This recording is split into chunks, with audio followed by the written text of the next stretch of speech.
Ditën e shtunë, 18 familje të qytetit të Durrësit janë bërë me shtëpi të reja, pasi u zhvillu shërteu publik, ku shpërndan apartamentet të cilët të përkisin banore përfitues nga procesi i rindërtimit në zonën e re për zhvillim në spital.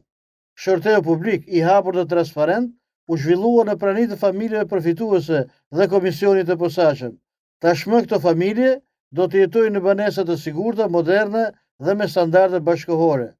Pas rindërtimit janë ndeshur disa herë në qytetin e Durrësit problematika të shumta për banor, të cilët kanë dalë shpesh në protesta për të strehuar. Si dhe ka pasur dhe nga ata që janë koheshin se për një kohë të gjatë, edhe pse kishin marrë çelësat e apartamenteve të reja, nuk u ishte mundsuar akomodimi në to.